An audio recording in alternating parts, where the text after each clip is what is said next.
নমস্কার বন্ধুরা, সবাইকে শুভ সকাল।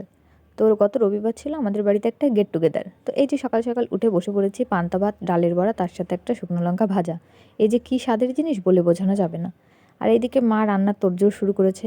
তো মা কী কী রান্না করছে সেটা পরে মায়ের থেকেই জেনে নেব, আর দেখাবো তোমাদেরকে মা কী কী রান্না করেছে। তো এখানে একটা কড়াইতে চলছে গলদা চিংড়ি ভাজা, আর এক কড়াইতে দেখলাম আলু ভাজা হচ্ছে, আর অন্যদিকে কাতলা মাছটা ভাজা হয়ে গেছে। তো চলো, মায়ের রান্না শেষ হলে আমরা দেখাবো যে কী কী মা রান্না করেছে। তো মাকে জিজ্ঞাসা করলাম কী কী রান্না করেছে, তো মা একে একে দেখাতে শুরু করলো। এখানে মা লাল শাক ভেজেছে বাদাম, পেঁয়াজ আর পোস্ত দিয়ে। আর এটা দেখালো না, এটা লাস্টে দেখাবে, কারণ এটার মধ্যে চাটনি আছে। আর এখানে হয়েছে মুসুর ডাল, তারপর চিংড়ি মাছের মালাইকারিটা দেখাবে। এই হচ্ছে সেই চিংড়ি মাছের মালাইকারি। আর তারপরে দেখি আর কি আছে। তো তারপরে আছে কাতলা মাছের আলু দিয়ে ঝোল, তারপরে আছে চিকেন কষা, যেটা আমার সবথেকে বেশি ফেভারিট। এই হচ্ছে লাল লাল ঝাল ঝাল চিকেন কষা। আর কি আছে দেখি।